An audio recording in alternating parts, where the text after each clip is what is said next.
My guest at this time is none other than Dee Doss. You may know Dee from the Bigfoot Dogman Research Project. Over close to 10K subscribers on YouTube and plenty of content dedicated to the research of Dogman and Sasquatch, and a lot of interesting developments in reference to the two topics.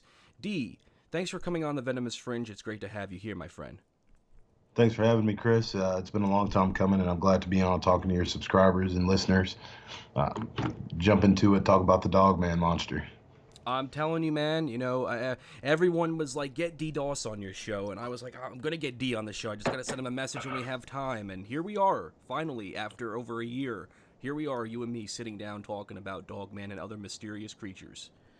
For sure. It's an honor. Very much so, my friend. And with that being said, Dee, can you please tell us a little bit about you, about where did it all begin with Dogman and Sasquatch? Where did it all start? It started with my first encounter down on the Red River in southern Oklahoma, North Texas. I had a non-visual sighting. Was going through the woods, getting some footage for something completely unrelated to the topic. Was a Halloween contest at North Central Texas College. Grand prize being $500. Was rambling through and heard an unusual bipedal creature stalking me throughout, shadowing me. And for whatever reason, I whistled and it whistled back, but it wasn't normal. It completely and perfectly mocked the whistle that I gave it, and it blew its lips at the same time, which is physically impossible. And that kind of snowballed into where we're at now. Got hooked up with Kirk Stokes, who's a prolific dogman investigator, field investigator from Kentucky. He's 25 plus years, and he kind of, trimmed off the fat as far as my field research goes, and coached me through it to do it the right way, to get close to the creature, not to spend too much time on the peripherals, such as the structures and the footprints and whatnot, and how to actually track and come close to the creature itself. With a research like Dogman, and I have to actually also ask you this, I'll ask it in a second, but, coming forth from just doing a simple Halloween thing to seeing one of these creatures and also having a contact of whistling left and right. Now, that's pretty interesting, by the way, and I want to get into that in a little bit, but I also want to just mention, for that to start off, did you have any other belief of the fact of this being a creature, or just something that, as like a fantasy before you even started with research with Dogman? That's a good question. I believe that they were real. I just didn't put my mind towards where they could be. It was always a thing for the Pacific Northwest, parts of Arkansas.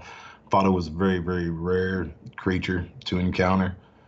Growing up in Oklahoma, I was inundated with the legends from the Choctaw and the Chickasaw peoples. So I was very aware of its existence, and I did believe that they do exist before I got into this research. But I didn't believe how prolific their numbers are and the places where they occupy. I wasn't aware that there are that many in these remote areas and rural areas of southern Oklahoma, Texas, Arkansas, Louisiana. They're just about in every landlocked state there is, I believe. So I was unaware that they were that prolific, I suppose. That is also something that is pretty interesting to me, because a lot of people who have seen these things or have had a small encounter, they never fully believed in the existence of the fantasy of monsters, and that's obviously a good fact, or something that's believable, because we don't buy into this whole belief that monsters do exist until we see one.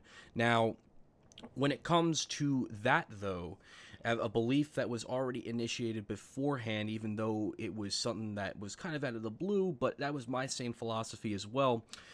Has seeing one of these things, and even in general with research, has it changed your perspective on the world and the animals that live in this world? Yeah, absolutely it has. When you take, for instance, I'm in a river bottom in my main research area. We're not seeing a lot of wild hogs, which wild hogs are like cockroaches in river bottoms. they're a problem in southern Oklahoma and North Texas, especially to the point where the state's bringing in helicopters to kill them. Well, when you go into these active cryptid areas, we'll say, you're not going to find a lot of. You'll find tracks and signs of these creatures, but they're not crawling around as they would in other areas that are flatter, that are inhospitable to these cryptids like Dogman and Bigfoot. So you would have to. A thinking man would say, something is predating these creatures, these hogs. That's the biggest sign for me, and that's the biggest thing I point out to any skeptic. The lack of hogs and deer that are in an area, especially areas where they should be flourishing and crawling on top of each other, where you can't look, 10 feet without seeing one. We're not finding really any at all. And because of this situation that is with the hogs and whatnot and other wildlife, I mean, has your residents of where you live in the township and in general the state, have you come across any deception, any negative reaction towards the belief that this is a bear activity and the cover-up belief that it's kind of being confidential on what is really out there? That's a good question. I've spoken to people in other areas of the state where that's you can't help but run into some sort of state official that's saying, oh well, it's a mountain lion or it's a black bear, where there's no mountain lions or black bears reported. So not in my immediate area, because I've never really dealt with any state officials as far as fish and game or anything like that in any of my main research areas, but you'll find that all the time. There's always some sort of, I hate to use the word cover up, but there's an excuse found for why these creatures are, these predation, like, the hogs and the deer, while they're disappearing in vastly high numbers, higher numbers than they would anywhere else, which says that there's a top tier predator, stalking and eating them. I've not spoken to anyone who's pointed that out, but it's something that's obvious. I'm sure if I was to talk to some sort of state official as far as wildlife goes, that they would have one of those excuses, but just I don't really deal with them. As a matter of fact, I try my best to avoid them as much as possible, because where you find these creatures at, they're usually nature reserves, wildlife management areas, and I think they're managing the wildlife to keep those top tier creatures, those top tier predators, happy, so they don't leave these wildlife management areas. So, best to leave well enough alone is what I say. I agree with that 100%, and that's one of the reasons why I brought it up, is because there is the controversy surrounding the idea and the belief system of one of these creatures having the ability of its manifesting wherever it's at as inciting, and there is a big cover up. There is and I hate to use that word as well, but the belief of a confidential situation involving high class officials and these cryptids is something that is not unheard of, but it's becoming more and more elaborate as time goes on because of the amount of information that we are getting every day, including former people who work under those categories and go under aliases to protect what's going on. Which leads me to my next question. Are you someone who is pro-kill or anti-kill, but with caution? I'm definitely anti-kill. I wouldn't want to kill one of these things, and I don't believe that I could if I wanted to. In some of the areas I've been into, there are just way too many of them. They're very militaristic and strategic in the way they move. There's never one by itself, so even if I was pro-kill, I would have to sit down and put together a flawless game plan to actually want to take one of these things out. But I'm anti-kill all the way. There's some sort of a natural creature, so, and I was always a fisherman. I hunted when I was very young, but I was a fisherman for the simple fact that I don't want to kill any of these things. We have grocery stores, so and I'm like, this isn't anything against hunters, but it's just not my way. That is something that stands out the most, I feel, as well, when it comes to going into the woods and knowing that there is another predator out there. So it's interesting, I will say. Now, when it comes to other eyewitnesses that you've spoken to you and Dogman stories, can you share some of those Dogman encounters to the audience and about what you have collected in reference to Dogman research? Yeah, sure. I'll start off. I think I told you about this one a little bit before, but this is the this is the craziest story that I've probably ever heard since I've started this, and I absolutely believe it. There's a woman in Arkansas. She's a registered nurse. Um, she's been living at this house for 15 years. It's her parents' house. Both of her parents are pretty much bedridden now. It's this woman, her 15-year-old daughter, and her husband. 15 years ago, when her daughter was a baby, they had these sightings, and it's quite a bit of land. It's a atypical um, farmhouse that sits in the middle of a decent plot of land. But they started having these sightings of these wolf-like dogman creatures. So time goes on, these dogman creatures begin to become a whole lot more comfortable with them, and they actually build some sort of relationship, much like Kirk Stokes has up there in Daniel Boone National Forest with the dogman creature he calls Lily. Um, this woman called me because, not because of these natural dogman creatures, but because these unnatural creatures started showing up. The smell of sulfur and burnt and rotten flesh started accompanying them. She was sitting on her porch, which is kind of fenced in like any other yard. And then outside of that is, a big pasture. And she looked over, she saw a shadow approaching her. She thought it was one of these dogman creatures that they're comfortable with. And she turned around and looked up, and it was this thing. Its eyes were uneven. It looked like its hair was, matted up in places and full of pus, open scars that hadn't healed back together right. And, they were full of pus and coagulated blood. And it had the smell of sulfur, as I said. Now, going back a little bit, the relationship that this woman and her family has with these dogman creatures is unlike anything I've ever heard before. She said that the big one, which I think she registered around 11, 12 feet tall, something crazy like that, would come back and it would have open scars and open cuts, and she would actually feel comfortable enough to go and doctor these things and sew them closed. They leave out at first 10-piece puzzles, and they've worked their way up to, I believe, 500-piece puzzles that these dogman creatures are starting to work out. As her daughter would go through school, she would leave out school supplies. These things are writing in rudimentary first grade sentences, which means that they're communicating thought, which is amazing to me. It blows my mind. These natural dogman creatures are so comfortable walking around this property that in the middle of the day, when the mailman was coming to bring the mail, they were just kind of walking around in the pasture, and started walking towards him. And they had to take the mail bag back to town. They will no longer deliver mail to this woman's house. The reason she called me is she wanted a researcher who wasn't afraid to come out to her property because of the amount of these unnatural creatures that would show up. Now, when this unnatural creature showed up when she was sitting on her porch, she ran in the house, and this thing, I guess, kind of meandered off. But later on in the night, she heard a big ruckus. She said the trees were being smashed and ripped up. She went out the next day and found a big puddle of blood.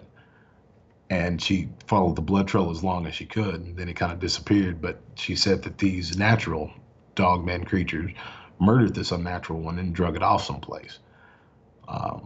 She said that there was at least 5. I believe there was a male, a female, a couple of younger adult males, and some adolescents. The adolescents would go to her daughter's window. The daughter would open the window, and they would sit there and watch TV with her through the open window. I'd never heard of any kind of relationship like this with these creatures. And like I said, I'm a pretty good judge of character when it comes to this kind of stuff. And this woman was 120% forthcoming and honest with me. And my only regret is I never did go to that property. I just didn't know what to make of it. I couldn't wrap my mind around it when she was telling me at first. Well, first of all, that's a very interesting story because you don't really hear that as a from anybody who goes out researching and collects these stories of a creature on the property, especially if it's a family or a clan of them, and that happens. Now, one thing I want to just ask is, have you kept in contact with this woman since she requested if you would want to go on the property? No, unfortunately, I haven't. I've lost contact with her. Well, hopefully, if this episode, when it gets out there, if you are listening to this, hopefully that there is a contact you can get into reach, whether it's through me or whether it's through Dee again. I mean, Dee, are you open to go back on the property? Yeah, I absolutely am. It's just that was a lot to take in. Like everything that I've told you was a portion of everything that she'd given me, and she went into vast detail about it. And I was just kind of taken back, I really, it's not that I didn't want to go. It's just I couldn't wrap my mind. I needed a couple of days to wrap my mind around the whole thing. You know what I mean? And hopefully everything turned out all right because, like I said, I lost contact with her. I agree as well, and also to note, I understand it could be a lot of stuff to wrap around when it comes to a situation like that because of the fact being, you never hear of that from a Dogman clan, a perspective of a woman who basically teach these creatures how to do an everyday function with what a human would do in reference to puzzle pieces and in general teaching them human traits, which makes me wonder sometimes if these creatures are as intelligent as we would think they are in reference to learning common things. And Absolutely. not to be goofy or anything, but I personally do believe that these creatures can, no question, if they were given the keys to do this, were to able to operate a moving vehicle. Oh, sure. I mean, it seems like they're able to be taught, and from what this woman's done, they're able to communicate at a rudimentary level. With another thing too, I want to just throw out there, when you mentioned the unnatural Dogman, do you believe that this unnatural creature was there to simply cause a controversy, such as possibly an assault on this clan, or to try and attack any other predators in the area to kind of reclaim a territory as it's their own? Well, I think it was a part of a deception, honestly. I think that these unnatural creatures are putting forth deception. They're deceiving in some way, and you got to be careful with that kind of stuff. There's these natural creatures, and well, just in anything. I'm a born again believer, so I do believe that there is our adversary out there that's going to use anything and everything possible to deceive us and to lead us astray. And I believe, like the Skinwalkers, like these wicked medicine men or whatever anybody wants to call them, I believe that's a big part of the deception. And I believe that this unnatural creature was just another part of a deception. Whether they were trying to deceive these landowners into believing they were the same type as the ones they dealt with, or who knows. But something that's with lopsided eyes and hair that's held together with pus and coagulated blood and all twisted and lopsided and stuff, that's not a good thing. Like, That is very true. That isn't. And that's the reason why I brought that question up, is because there are some people who believe that when there are other rogue dogmen that are on properties, that they will use some sort of wisdom to try to fight for dominance in an area, such as a small area that is run by, let's just say, a much younger dogman and a young adult, and you have an older dogman who is a rogue or who is a loner, whom is trying to claim this territory. But if the question of how mangled and how rough this other unnatural one was, it wouldn't be no surprise if it would have tried to eliminate the clan, even though it didn't. As there was as what you've mentioned about this owner seeing a puddle of blood coming out of the right. woods, and that's something that's very scary to show the aggressiveness of this creature, of how tough they are. One thing that really startles me about this case is the ability that these owners have taught these creatures to do basic human traits. Now, is this something that to you do you see as something that has already been common for them that they can learn, or is it something that you feel is something that they have to be taught under their intelligence to get the hang of, or do you think it's like already there for them that they can do it if it was right in front of them, if you know what I mean? That's a good question. I think that it's something that may be within them, but it takes someone actually bringing that out, if that makes sense. I don't believe that it's something that they're just going to walk up and start trying to find ways to communicate with us, but I believe that they're capable of being taught ways to communicate with us. In this case, especially, it's prolific. It's very, very important to this field because who would have thought that these things? I mean, that's something that never occurred to me. Maybe small ways of communicating, just like we would communicate with a pack of wolves. But this is humanoid level communication. If they're putting together puzzles and they're writing in basic first grade sentences to communicate thought, I mean, that's human traits. That is very true as well. Um, have you also collected any other Dogman reports that you've collected, whether in your area or as part of the Bigfoot Dogman Research Project in general? And yeah, I've collected tons over the past 3 years. Another interesting one came out of California, Los Angeles, as a matter of fact. And I'm sure you've heard this before. And this is, that was the case with the natural creatures. This is what I believe to be an unnatural creature of some sort. Um, this lady says that she, by roundabout circumstances, she ended up sharing a taxi with some gentleman. The gentleman she was somehow, in a roundabout way, end up knowing. Uh, they saw about 100 yards ahead of them would look like giant wolves. And this was a night, not a lot of traffic out in this part of Los Angeles. And she said that these giant wolves started running at them, and they were like in fast forward. They ran like they defied time and space as they ran towards them. And I've heard that before with these unnatural sightings. Um, the these three dogman type creatures, these entities, surrounded this taxi that her and her friend were in, and they started speaking in some sort of a broken language, back and forth. She said it was definitely a language. It was deep and guttural, but they were using words that she was unfamiliar with, and she spoke several languages. Um, she said that they were like, they were looking in the car. They didn't touch the car, but they were peering in and smiling at them. And after speaking, she said that there was one that was bigger than the other two, and it seemed to be the leader. And they went back and forth like this for a little bit, and then they all ran off together. That one just sticks out to me because this woman, a year to the day, contacted me after she initially told me this, and she said that this Native American medicine man in Texas was had convinced her that this was a Skinwalker and that the Skinwalker was protecting her. And growing up in Oklahoma, I told her that there's no Native American tribe that I've ever heard of where a Skinwalker is a good thing, and it's definitely not protected anything or anybody. But she said that these creatures were outside of her apartment complex, and she could whistle and they would come out, and she could show them to people. Now I cut that conversation short, so I know that's not a long, a detailed one, but that's one that sticks out in my mind.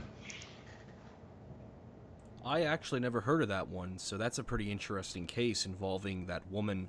Um, when it comes to these creatures, what is it that you feel in a presence of when you're in their territory? And I know we touched base on it briefly earlier, but what do you think when they are, let's just say, for example, you're in a specific part of the forest and they approach you? What do you think in the tactic of what they try to do? Like, do you personally believe that that of the telepathic communication that they are supposedly offering to you, or the intimidation presence of you're in my territory? Do you have any thoughts on that belief of what they would try to do, as if it were to be a violent or close to be violent situation, or a sense of just scoping you out? No, I mean, I've been doing this 3 years in the same areas. I've never had any kind of mind speak or telepathic communication. I personally don't believe in that. I believe that it can happen, but again, that's something else. It's part of that deception. I don't believe that these natural physical creatures are doing that whatsoever. I believe that something else is, and something else is mimicking or aping these things, or trying to make people believe that they're these natural creatures, but they're completely unnatural and they're completely nefarious. Um, that's just my opinion on it. Again, I've never had anything outside of my own thoughts when I go through these areas. And the way that they communicate with me is I mean, subtle things. There'd be a change in atmosphere. You can feel it. There may be something with the electromagnetic field as far as that goes. But other than that, I don't think that they're doing anything supernatural or any kind of mind melding or anything like that.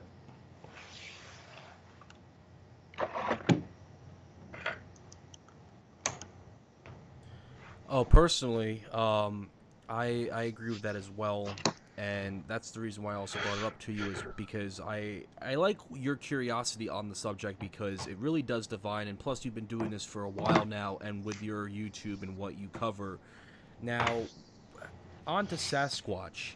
Have you collected some interesting Sasquatch encounters, or is it just like you hear a little bit and then that's kind of it?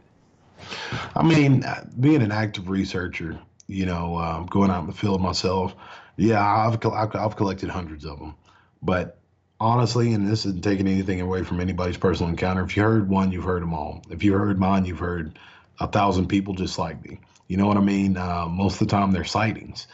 Um, I've not heard of anybody having tea parties with them or going out and like having some knife fight. Yes, nothing like that. It's pretty much straight up and down. I was walking through the woods. I looked over. I saw this creature. It scared me. I left. It traumatized me. Or I followed this creature until it bluff charged me. It's not very and not to put your listeners off or anything, but once you've been doing this full time for 3 years in the field, plus listening to people, the encounters are pretty much, I don't want to say mundane, but once you've heard one, you've heard them all. They know that they're intimidating to us. They know that just the sight of them is scary to us. So most of the time, when people even say they have a violent encounter, what they're having is a sighting. I agree with that. I really do. I personally believe that that is the same argument I have as well. Something also I wanted to throw out there was, when you hear the stories of Sasquatch, when you hear the cases of Dogman, does it ever come to you or appear in your mindset that people who see these things, can you tell that for them it's changed their ways of how they see things in the field? Can you, like, what is the what like when you speak to an eyewitness, what are some of the things you look out for when you speak to them? And I'm also not trying to make it sound like it's a skeptical type of way of going about it, but in reference to when you speak to an eyewitness with these creatures, I mean, when it comes to types, when it comes to descriptions, what are the things you look out for to help enhance your research? Well, there's a couple of things that I learned early on that researchers don't give away. So when they talk to witnesses, they it's something that they all do. It's something that if you've had a sighting, that you would see them doing these things or see these traits, but there's no researcher that's giving it away, and I haven't either. But there's things like that. But other than those, and there are just a few things that people would look at as being minor, but every single last one of these creatures does it. So if somebody omits it, then they're probably lying. That's one of the main things I look for. Um, and I respect these old school researchers for doing that, and I'm glad that I had the wherewithal to pick up on it. But one thing I do look for is just the inflection in their voice, how they're telling the story. Because it doesn't matter who you are, when you see one of these things, it's going to rock your world because their physiology and I mean, just how they look and what they are is nothing that academia prepared us for. So it's going to be traumatizing even for the toughest person. For people out there whom aren't really known with Dogman, can you tell us a little bit about what what do you think is a dogman? Like, what do you believe is a dogman? What type of creature it is? If it's supernatural or flesh and blood? Like, in your way of describing one, what would you describe or what would you think is a dogman? Well, that's a good question. I believe it's a natural creature, much like Sasquatch. Uh, to ask what it is, I don't think there's any right or wrong answer. I think it's an upright walking candid of some sort. It's no different than your wolf or your wild dog, except it's maybe evolved or adapted to the point where it can be bipedal or quadrupedal. There is that type, but there is also a supernatural element to it. There's also the supernatural being that where you see these things, you hear these stories of these creatures disappearing and the unnatural fear and dread that comes along with them. I do believe that that's 100% supernatural, some sort of an ethereal or non-corporeal being, a non-physical being. So you have both types, and I believe that they are at least similar enough in appearance to where people get confused. But there's absolutely a physical type, and there's absolutely a non-physical type. Beyond that, I couldn't tell you, what its uh, scientific category would be. You know what I mean? Like uh, a lot of people say that it's an evolved dire wolf. A lot of people say that it's a werewolf. Some sort of a mutated or malformed human being. The cynocephali is another one that's been reported for thousands upon thousands of years. Upright walking dog-headed humans. That's something I've been looking into here lately. The cynocephali. But again, I have no idea what they are, opposed to an upright walking canid of some sort. I have to agree with that. I don't think there is a right or wrong answer because these are creatures that we are still learning about to this day. And on top of that, I believe that they are a bit of both flesh and blood and supernatural, more on the flesh and blood aspect because of the evidence that we have recovered involving flesh and blood. In reference to hair, footprints, and whatnot, I don't think a supernatural entity such as that would leave a trail, if you know what I mean. And For sure. that is something that, to me, in my opinion, I would say more on the looms of a flesh and blood. But going back to it, though, for your residence and where you're at, you've had some encounters there and there and some interesting experiences and also collecting various pieces of information from other people. Would you be able to go into a little bit of detail about some of the encounters that you've had with these creatures? Yeah, sure. The I've only experienced what people call dogman once. Um, it was very, very close to my main research area. I don't really give out the location because it's just, it was that strange. Uh, there's, of course, you have the Native American burial ground within close proximity. This is where, I really started grinding home on the difference between the two.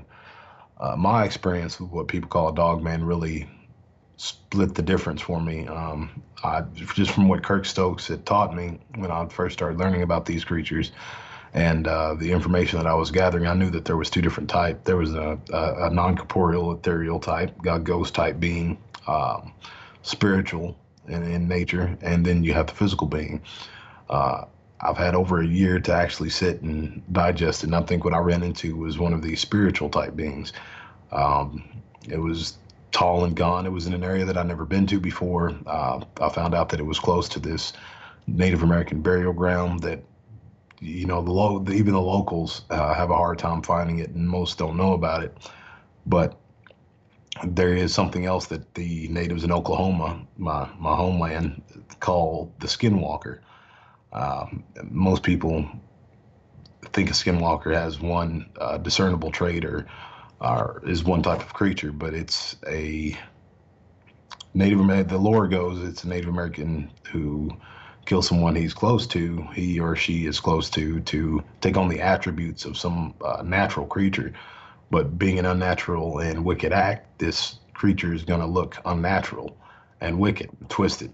And that's what this thing looked like. It was way too long, way too skinny and gaunt. Its features weren't anything of a natural creature or how a natural creature would evolve. It walked upright. Uh, it was over 6 feet tall. Um, no skin, or I'm sorry, no fur really on the stomach portion of it. But the most discernible feature to me was the unnatural and just terrible dread that it brought along with it that I felt way before I saw the creature or realized what kind of situation I was in. That's not natural of any kind of physical being. And going on with the project, I've talked to many people, and they've run into similar creatures or entities. And yeah, that out of everything that I've ever encountered, that was probably the most jarring. I'll put it that way. It made me want to quit. It actually did make me quit. I came back just, because I'm no slave to fear. But the teeth weren't.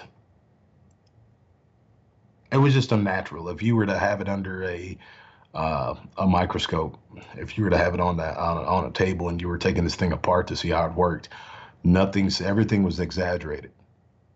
Every feature it had was over exaggerated. It wasn't practical for hunting or for sneaking up on anything. Um, and one thing that I don't know if I've ever said before is the smell of death. It wasn't an overarching. It was just the smell of death. It wasn't rotting meat or anything like that. It was just. I don't know if you've ever fished before or have ever gone hunting, but not rotting meat, but the smell of death came along with it. Uh, its teeth didn't fit in its mouth. Its eyes didn't look quite right. There was an evil that came along with it, and it wasn't that they were scary, it's just that they had evil within them.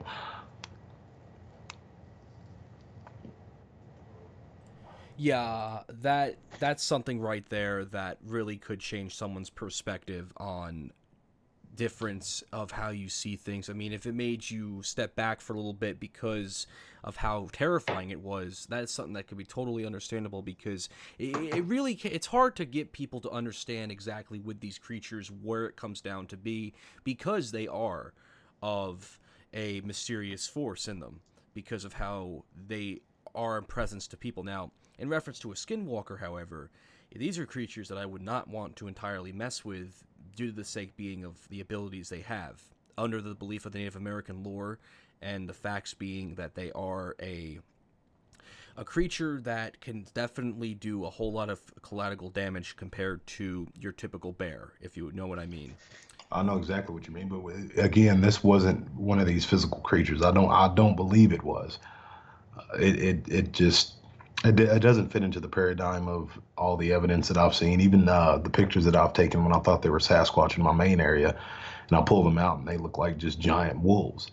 Um, it didn't fit into that paradigm. It was something completely different. And when I'm walking through there, even when I went through by myself at the very beginning of my research, if these natural dogman creatures, as I've seen in my evidence, and other people who've gone to my area, they were there, but there was nothing close to the type of feeling that I felt that night. So, and that's really what I try to make people aware of, that there are different things out there. There's these all natural physical creatures, and then there's this other stuff. The other stuff I try not to mess with, but unfortunately, if you're in these areas, you might have to because they occupy the same space. That is true too, D, and that's something I also agree with 100% too when it comes to the discussion of these creatures as well. Which also, just to dive into, have you ever had any experiences with a Sasquatch? Oh, absolutely. I've had multiple up close encounters with Sasquatch. It's completely different than the one quote unquote dog man. I will call it dog man for lack of a better word right now, even though I don't believe it was a physical dog man. They were completely different. They were benign. I've been bluff charged by what I call the teenager in my main area. And as jarring as it was, I didn't feel any kind of immediate threat of danger or that it would do actual violence to me.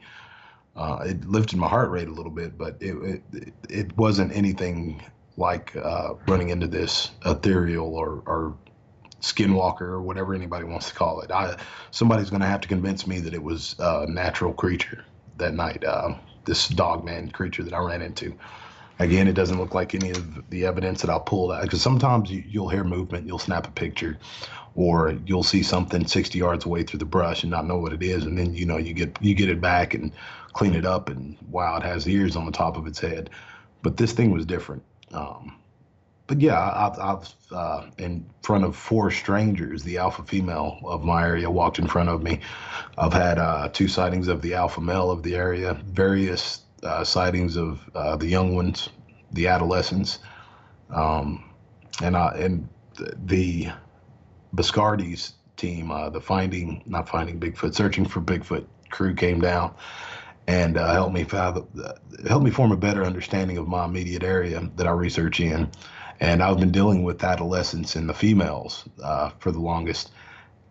And on the other side of the river, right across from my research area in Texas, is the hunting grounds that the males occupy. I don't know why they keep them separate, but that seems to be the case. And there's been a lot of hunters, because it's Army Corps of Engineer hunting ground that's locked up, which is against the law, but they keep it locked up. And that's where the males are. The males are over there hunting for the most part. So yeah, the Bigfoot is mostly what I deal with. And with Sasquatch, do you believe that these are also creatures of flesh and blood, and or a supernatural creature, even if it's a Native American lore of a creature like a Skinwalker? No, from what I've seen and experienced, they are 100% natural flesh and blood living beings. They're not disappearing. They're going into underground caverns and tunnel systems. Uh, I believe that over the Bigfoot Dogman Research Project, we have been able to validate a lot of the people are experiencing as supernatural behavior as just extreme cunning and tactical and militaristic reflexes that these creatures have. They're absolutely flesh and blood, in my opinion. I agree with that as well. I never really thought of them as a supernatural type, anyways. I've always felt they were more flesh and blood due to their trails that they leave. One of the reasons, at least. But with a Sasquatch, would you feel in a reference that you are more comfortable around Sasquatch than Dogman?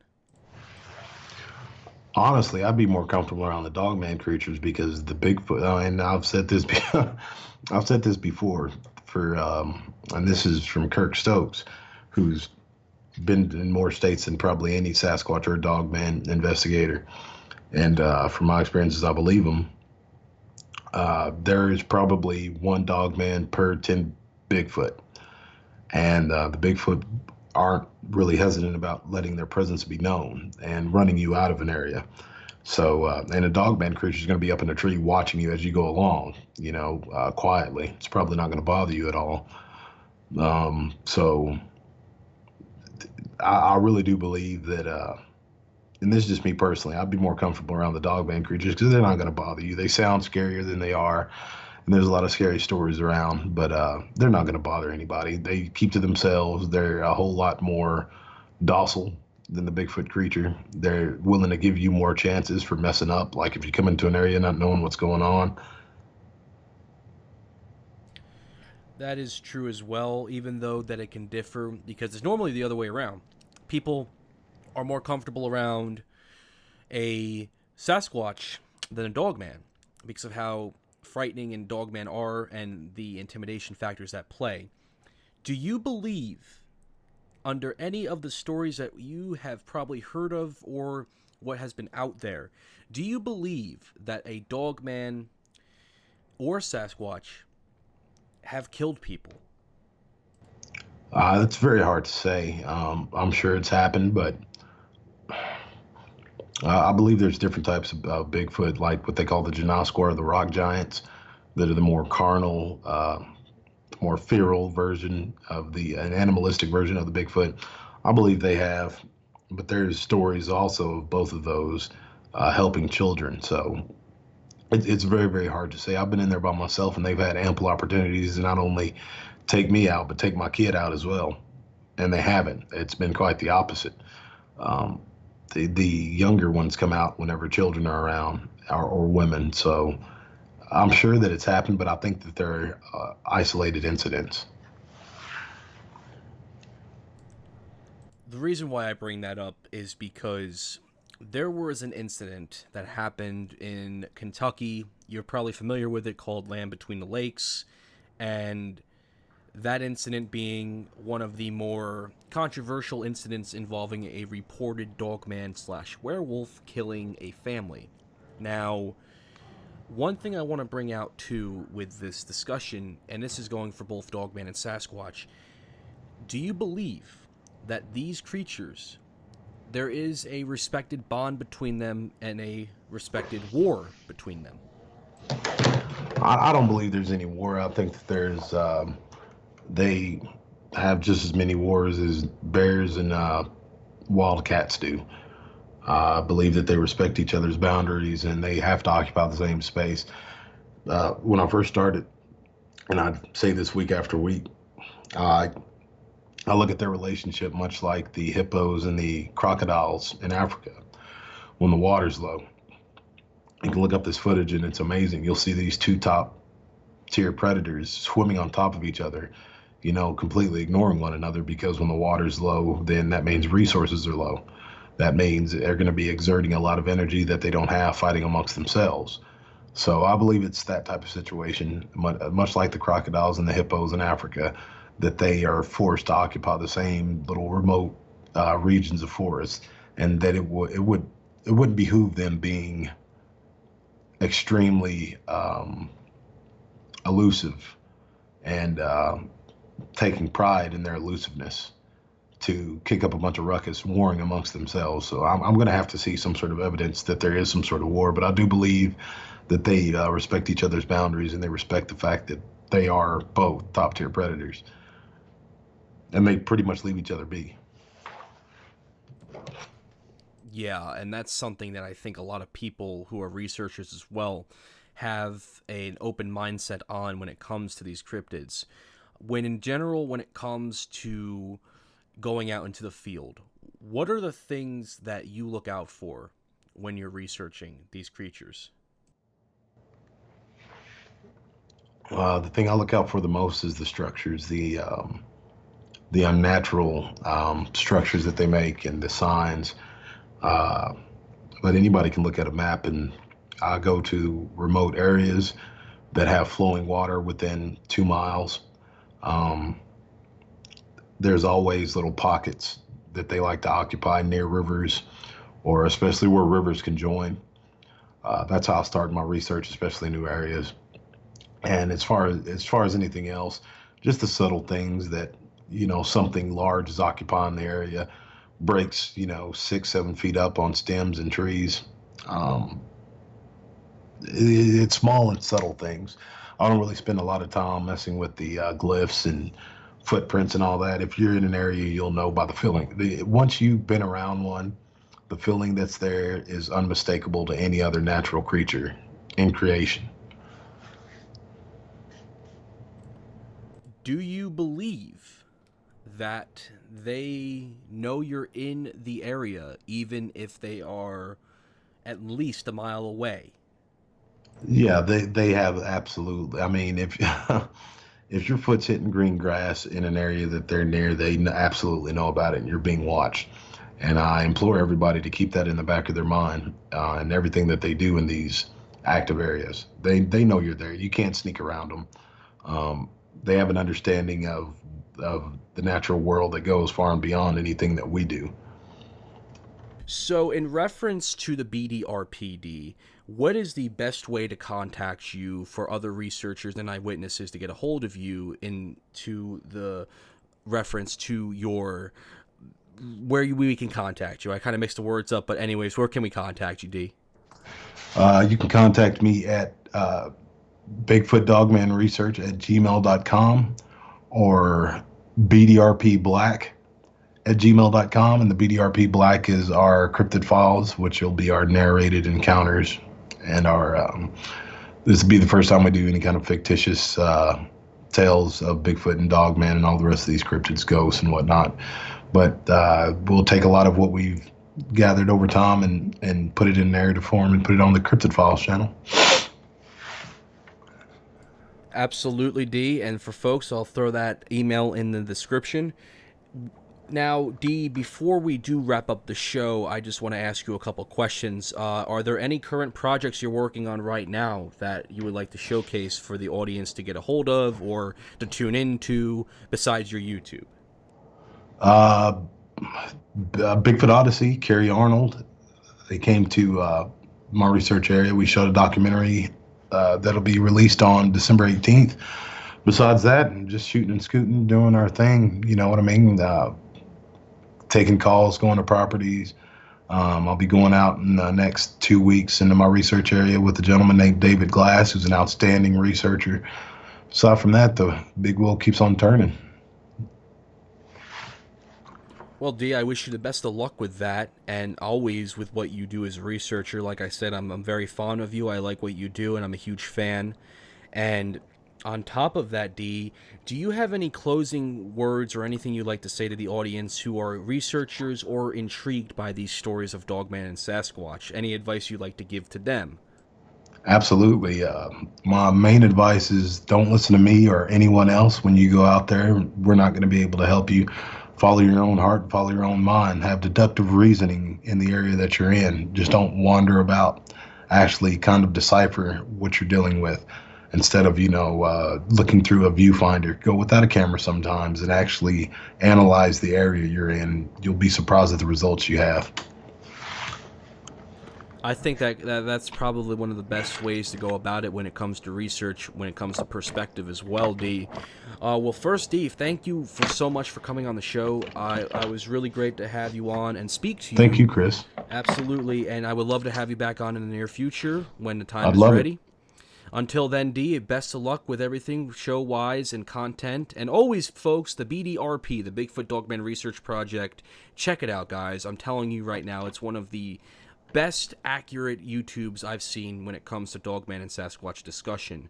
And as always, Dee, thank you again, my friend, and you have a fantastic evening. You too, brother. Thank you for having me on. Can't wait to come back. Always. You take care now.